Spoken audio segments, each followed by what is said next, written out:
It's time to join Montana's very own and your voice for agriculture, Talkin' Ag Lane Nordlund, for today's LaneCast. Hey, welcome back to the agriculture conversation here on the LaneCast Ag Podcast. Thank you for joining us here today. And as we start out today's conversation, I'm going to ask a question. What would you do, or how would you react if a government employee showed up on your ranch doorsteps in full tactical gear, armed to the nines, just to serve an indictment? Well, that occurred recently to a South Dakota ranching couple. The Maude family has been in the headlines here recently, and joining us here today is our good friend and co-worker, Rachel Gabel with the Western Ag Network and the Fence Post magazine. And Rachel, you follow stories into such great depth as the topic we're going to discuss here today, and that, of course, being a public lands fence line dispute for a 75-year-old fence. We can walk through the timeline and why a government employee showed up in tactical gear on these ranchers' front steps. But first off, Rachel, it's been a pretty busy time for your family with fairs and shows and just ranching in general down in Colorado. How are things going today as we make our way through August? Well, gosh, we'd sure take some rain down here, and I'm sure there's nobody in our listening area that wouldn't say the same thing. The silage trailers and trucks keep going by my office window, so they're still chopping out there. I got a break from driving the truck, but the reason I don't have to drive the truck is because the yield isn't very good. So, you win some, you lose some, right? No, that's the game, isn't it? That's why we are in communications for a living, right? That's right. That's what I was joking. That's right. I'm also a better speller than I am a truck driver. But I'm the best one he's got. Well, Rachel, and obviously, as I mentioned in the beginning of our conversation, we've been obviously you've been keeping track of this story for quite some time, following the court proceedings, the process, talking with the stakeholders on the ground, not only in South Dakota but also out in Washington, D.C. Introduce us to the Maude family. Who are they? How long have they been on this ranching operation and on these federal land leases as well? Paint a picture for us, and I guess walk us up to the point of when a federal employee showed up in that tactical gear to serve this indictment and over a fence line that I mentioned was 75 years old. Sure. Yeah, the Maudes have owned this property. Their private land butts up to the grasslands on three sides. It was purchased in 1910. And sometime between 1910 and 1950, there was a fence line put in.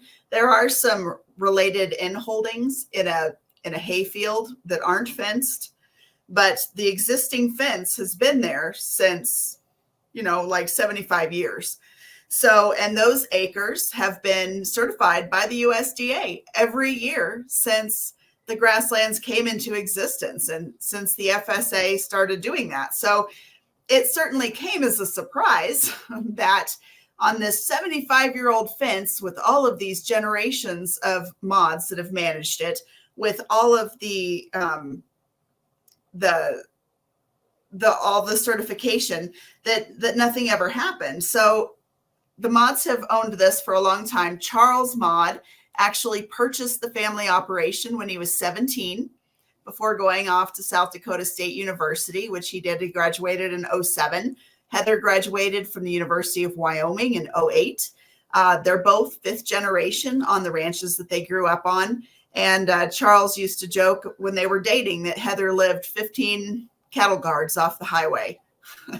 And so she grew up on a sheep and cattle operation. He grew up on a cattle and ranching or a cattle and farming operation.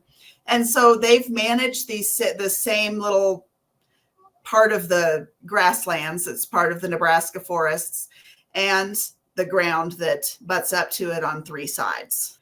So Charles and Heather are both really involved in their communities. They were married several years out of college. They have two young kids. They have a direct consumer meat marketing business, and they run the farm and ranch operation. And so it came as a big shock, as it would for anyone if someone shows up like that on your front porch. But it was 87 days They asked them to take down, this special agent, Travis Lenders, asked them to take down a no trespassing sign. And he's with the U.S. Forest Service, US correct? Forest That's what Service. the allotment's through? Right. And asked them to take down a no trespassing sign on this old fence. And they complied. And he said that a hunter complained about it, which is fine. To my knowledge, they've never seen that complaint. And so that kind of kicked things off. They met with the ranger, the head ranger, in May. And then they decided, we've got to have a better survey. We need to know a little more about this boundary. It's an old fence. It's right through the Cheyenne River breaks. We're just not exactly sure what's what. And there sounds like there's maybe some acres on both sides. But the bottom line is they needed a survey, right? So they said, okay, we'll do the survey, but it moves at the speed of government. So it's going to take like a year to get the survey done. Okay, no problem. We understand that. And moving forward, 5 days later, U.S. Forest Service Special Agent Travis Lenders showed up with a survey crew, unbeknownst to the Maudes. They weren't involved in it, and did the survey. Forest Service quit returning their calls and communicating with them. And then June 24th, they were threatened with federal prison over this boundary issue that was never questioned for all of those years. And then all of a sudden just blew up. I think one of the scary things on this, and Ethan Lane spoke to it a bit from NCBA, is that this didn't come as a big surprise when they went to some of the oversight guys in DC about it. It didn't take us long to go through the paces of kind of getting to the bottom of what was happening in South Dakota. And that conversation was received in exactly the same kind of anger that we received it when we took it up to Capitol Hill and started talking to folks at the Natural Resources Committee. Chairman Westerman and his staff are acutely aware of this long history of abuse by the Forest Service in this part of the world. We're right here. We are in the right. The law is on our side. And when the law is on your side, and when you are right, and when you have structures in place inside the industry to deal with these kinds of things, use that authority, you use that platform to go through those channels and get justice. And that's the process we're going to go through here. Rachel, as Ethan Lane alluded to, folks in Washington, D.C. are aware of this, and they're not surprised by the actions either here, which is troubling that there are federal agencies out there really that could possibly be threatening or using their position to scare family ranchers that have been partners in these public lands grazing agreements for decades. And I just wanted to read a quote by South Dakota U.S. Senator Mike Rounds, who called the indictments for the theft of government property served by the U.S. Forest Service Special Agent Travis Lenders, that he called that an overzealous prosecution of a ranching family. It just seems to me, like you said, there was no communication there. And obviously the family has their receipts to be able to show or just the line of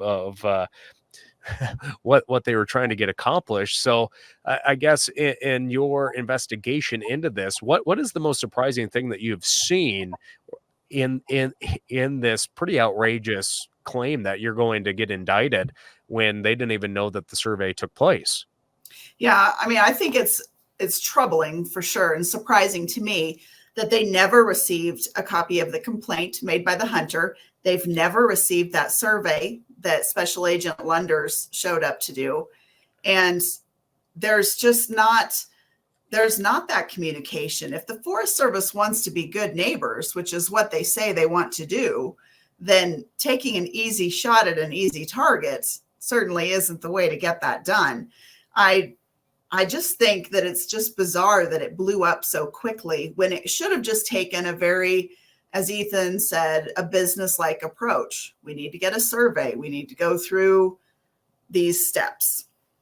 And when we look at that, obviously NCBA is standing behind these family ranchers, and as Ethan Lane put it, he knows that the Maude family is right. Here's part of that conversation. And what's happening now is that oversight process is churning. They're digging into this, making sure they have their facts straight, making sure they understand the whole scope of the issue. And we're hopeful that that will bear some fruit here in the next few weeks as far as a larger conversation outside of the dark corners of the U.S. Forest Service, as far as just what the hell they're doing up there and why they think it's appropriate to threaten a husband and wife, a mother and father with federal prison.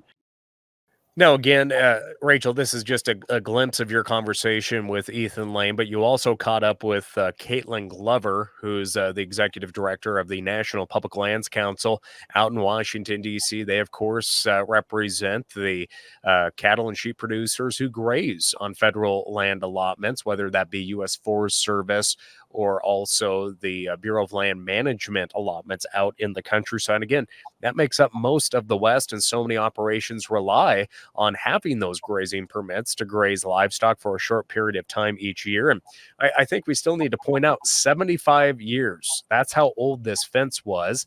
And maybe there's record of who put it in. Maybe the Forest Service put it in. Maybe it was a collaboration. I don't know if you have that information, but it's a partnership between ranchers and the federal government to be land stewards, to graze that land, to leave that land better than they found it. So it really puts into question and strains all the work that so many other great federal employees that work hand in hand with family ranchers day in and day out, and vice versa, of keeping land healthy, keeping it productive, and also keeping it in that multi-use category. That's pretty troubling. Oh, absolutely. This undermines just the generational institution of grazing on multipurpose lands all through the West, not just South Dakota. But if you benefit from production agriculture, or you benefit from multiple use lands, which, spoiler alert, that's everyone, then this should be concerning, because this truly undermines all of the cooperation and all of the U.S. Forest Service folks that are doing a great job. And we certainly want people to rally around and support the Maudes, but it's, as Caitlin said, this is more of a cautionary tale than a call to arms. I think it's important to remember that this partnership, or what should be a partnership, does take a little bit of guarded verification. We trust, but we verify. We keep good records. We make sure that the permittees are not only their best advocate, but know the tools and resources that we have for them. Now, Rachel, as you've continued to investigate this very troubling story, I do want to point out that Special Agent Lunders and that survey crew completed the survey, and the Maude family never received that survey either, or a copy of that original complaint. So I guess I'm troubled to hear that as an indictment is being pushed forward. I guess, how can a court look at that, and how is that process going forward now, having the support from your U.S. senators and the National Cattlemen's Beef Association and the Public Lands Council? How are the Maudes feeling, and what are the next steps that they are taking in this legal trip, which of course never is free when you're going up against the U.S. government in court? Well, it's not free, even with the support of the entire ag industry. And this is certainly something that every trade organization can agree upon, that this is outrageous. But because they were indicted separately, they both have to retain legal counsel. So they have separate attorneys. So they can't even discuss the case to one another, much less to the press. And that indictment is still sealed. So I didn't so it's both. So Heather and Charles each have an indictment. Charles were indicted separately. And how can they do that if it's I guess the legal questions are so above my head in the topic, but it's just like they're the same ranching entity. Oh my goodness. Yeah, it's confusing, and they're not even supposed to discuss the case with one another, and their attorneys can't speak. So it's really just a disaster. And it's because those indictments are both sealed. So even for them to put out a statement is difficult because of all of the different hoops that have to be jumped through. So it's at the discretion of the Forest Service on the ground. And there was bad decisions made on the ground, but there needs to be accountability all the way up from the office in South Dakota that allowed this to move forward all the way to the very top of Capitol Hill, and where that's truly where this has gone. Has there been any comment from the chief of the U.S. Forest Service out in D.C. or from the Secretary of Agriculture that oversees the Forest Service? Not that I'm aware of. Well, sorry, Yeah. Rachel. No. It's certainly gone to the very top, and it's, this is hopefully one example of one law enforcement official who's out of bounds. And hopefully this isn't something that's Forest Service wide or USDA wide. And of course, it's good to have NCBA and PLC and USDA and RCAF and everyone that's involved in this, because they're all wanting to come together and support the Maudes. But we want to make sure that this is not a policy problem, that this is just a singular person who's behaving poorly. Well, and you bring that up because there are so many outstanding workers in the Forest Service and the BLM that these ranchers work with day in and day out to make a living. There's career folks there in those agencies that it is their job to help farmers and ranchers, that are on these landscapes that graze and, again, the multi-purpose of these public lands. And since they are federal lands, that can be, you can recreate on them. There's the livestock component, and I don't think we need to go down the road of the importance of the multi-use of our public lands. But I truly hope this is just an issue of a bad apple in the barrel, hopefully not spoiling the bunch, because, again, there's some outstanding law enforcement officials in these agencies that are true supporters of everything going on. And if people are breaking the law, they need to follow it. But it just sounds like they weren't even able to follow the due process of trying to fix that fence line. Yeah. There's systems in place for this sort of thing. There's steps that need to be taken to resolve a boundary issue, and jumping from taking down a no trespassing sign to a federal indictment separately on husband and wife is just so far away from what should be happening to resolve this. And the Maudes have said that they're completely willing to work toward a resolution here. But just jumping from the no trespassing signs to 2 federal indictments is inexcusable. And I'm a hunter. I hunt on public lands, and so those lands are open to the public. But again, a warning, asking them to do that. But again, a 75-year-old fence. Have you discussed with any of the agencies who's responsible then for paying for the reconstruction of the fence? None of the agencies are willing to comment. Okay. Well, again, Rachel, I know this is a developing story.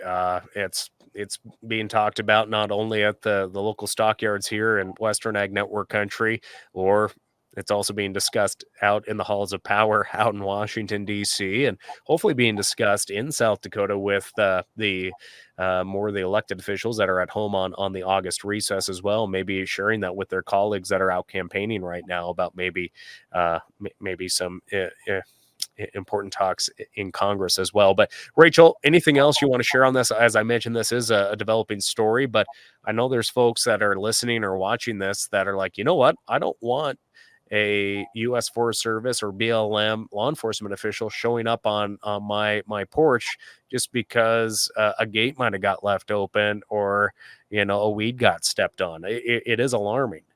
It is. Now's the perfect time to make sure that your allotments and everything is up to date and in good standing, and just make sure that everything is in order and that you have those records in front of you. And, these Forest Service guys, they're part of our communities, right? In our rural areas, and they're an important part of the whole ranching community.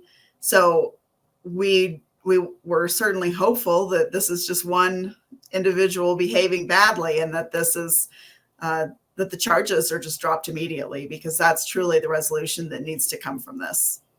Well, again, Rachel Gabel joining us. She's been tracking this and sharing the information on our Western Ag Network radio programs online, and of course in the Fence Post magazine as well. And Rachel, we look forward to more updates, and you can visit the link in the podcast descriptions as well. Obviously, there's this is not a cheap endeavor, so there are GoFundMe mechanisms to help in these legal expenses, because just what these ranchers need to go through. It's tough enough making a go out of it in the countryside, but having to pay legal bills on top of that. Right. Yeah. And especially 2 separate sets. It's not cheap, especially when the federal government is involved. But luckily, it's gone to the top of Capitol Hill quickly, and it's been heard. So hopefully it'll come to a resolution sooner than later. Well, again, Rachel, thanks for the update, and we'll continue to track it not only here on the LaneCast Ag Podcast, but on the Western Ag Network as well. Thanks for joining us, Rachel. Thank you. With that, friends, thanks for joining us. Make sure and share, subscribe, and listen to LaneCast Ag Podcast. I'm Lane Nordlund. We'll catch you next time. Thank you for tuning in to the LaneCast with Talkin' Ag, Lane Nordlund. Don't forget to subscribe to the LaneCast on your Apple or Android devices. We look forward to joining you next time on the LaneCast.